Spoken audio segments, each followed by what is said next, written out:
কথাটা শেষ করে দিই 2 মিনিটের ভিতরে। হযরতে সুলাইমান পয়গম্বর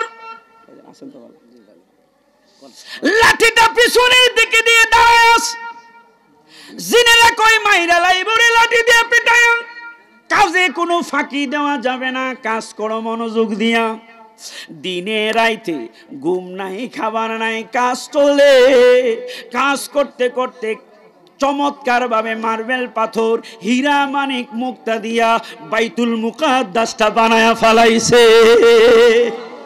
আমার ভাইয়েরা, এই একটু কথা থেকে আমাদের সামনে অনেকগুলো দলিল হাজির হয়ে যায়। আমরা যে বলি আউলিয়ে কেরামগণ জিন্দা, আমরা বলি নবীরা জিন্দা, এই বিশ্বাসটুকু এই ছোট্ট কথা থেকে প্রমাণ হয়ে যায়। হযরতে সুলাইমান আলাইহিস সালাম লাঠিটার উপরে একদিন আর 2 দিন নয়, কিতাব প্রমাণ করে হযরতে সুলাইমান আলাইহিস সালাম ওই সময় 11 মাস পর্যন্ত মৃত্যুর পরে ইন্তেকালের পরে লাঠির উপরে বোর দিয়া তাকায়া রইছে। কয় মাস জোরে কোন কয় মাস? 11 মাস পর্যন্ত শরীরটা যেমন ছিল তেমনি আছে। কথাটা শেষ করে দিই 2 মিনিটের ভিতরে। হযরতে সুলাইমান পয়গম্বর লাঠিটা পিছনের দিকে দিয়ে দাঁড়ায়, জিনেরা কই মাইরা লাইবরে লাঠি দিয়ে পিটায়, কাজে কোনো ফাঁকি দেওয়া যাবে না, কাজ করো মনোযোগ দিয়া। দিনে রাইতে ঘুম নাই, খাবার নাই, কাজ চলে। কাজ করতে করতে চমৎকার ভাবে মার্বেল পাথর, হীরা মানিক মুক্তা দিয়া বাইতুল মুকাদ্দাসটা বানায়া ফেলাইছে। এত চমৎকার করে বাইতুল মুকাদ্দাসটা বানাইলো। সুলাইমান পয়গম্বরের লাঠিটা পিছনের দিকে দিয়েই দাঁড়ায়া রইছে। একজন আইসা কই, হুজুর আমাদের তো বাইতুল মুকাদ্দাসের ড্রয়িং অনুযায়ী কাজ কমপ্লিট।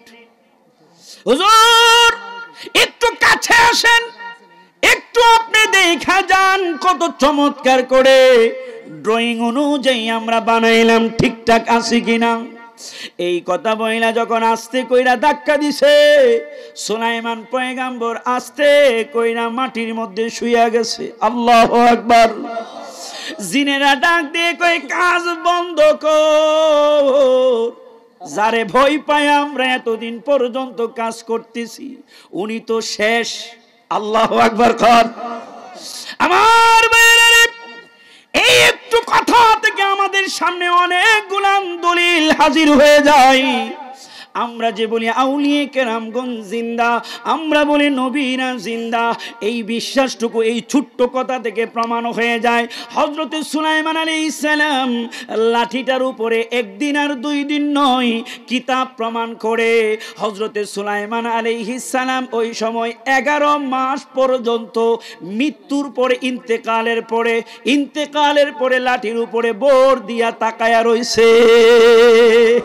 কয় মাস জোরে কোন কয় মাস? 11 মাস পর্যন্ত শরীরটা যেমন ছিল তেমনি আছে। সুবহানাল্লাহ।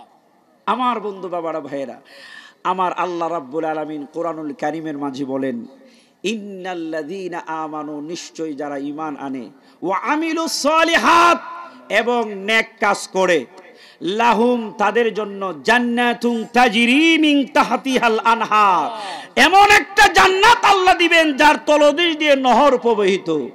জালিকাল ফাউজুল কাবীর, আমার আল্লাহ বলেন তারাই হচ্ছে, যারা জান্নাতে যাবে তারাই হচ্ছে সফল কাম। জোরে কোন সুবহানাল্লাহ। তো আমরা এই নাজ নিয়ামতপূর্ণ জান্নাত চাই কি চাই না? আওয়াজ দিয়ে বলুন, চাই কি চাই না? এই দরবারের হুজুর কেবলা আওলাদের রাসূল, যিনি পাক পাঞ্জাতন হৃদয়ের গভীর থেকে যদি কলিজাটা খুলে দিতে বলে, পাক পাঞ্জাতনের মহব্বতে খুলে দিতে রাজি। কথা কোন ঠিক কিনা? আমরা সেই পাক পাঞ্জাতনের মহব্বত ভালোবাসা অন্তরে রাখতে চাই কি চাই না? আরো জোরে বলুন, চাই কি চাই না?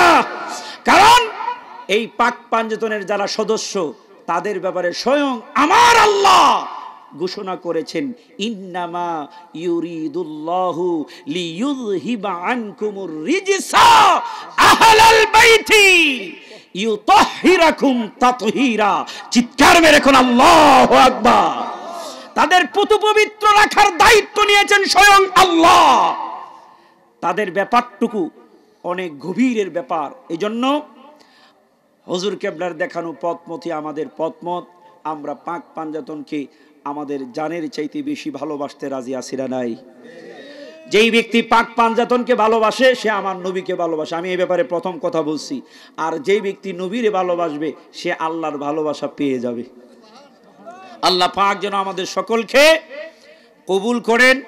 ঈমান এবং আকীদারও আমার খুব ভালো লাগছে আপনাদের এই পরিবেশটা দেখে। আমি প্রথম যখন বসছি পরিবেশটা খুব খারাপ ছিল, একটা সুন্দর পরিবেশ। এখন তো আমার ভাইজান আসছে ইনশাল্লাহ, যা করে আল্লাহ কিয়ামত। আল্লাহ রাব্বুল আলামিন, আমি আপনাদের সকলের কাছে দোয়া চেয়ে আল্লাহ সুবহানাহু ওয়া তাআলার নামে আজকের মতো বিদায় নিচ্ছি। আবার কখনো কোনো দিন দেখা হয়ে যাবে মাঠে, কথা হবে নবীর পক্ষে, কথা কোন ঠিক কিনা? আল্লাহ সুবহানাহু ওয়া তাআলা আমাদের সকলকে কবুল করুক। আসসালামু আলাইকুম ওয়া রাহমাতুল্লাহি ওয়া বারাকাতুহু।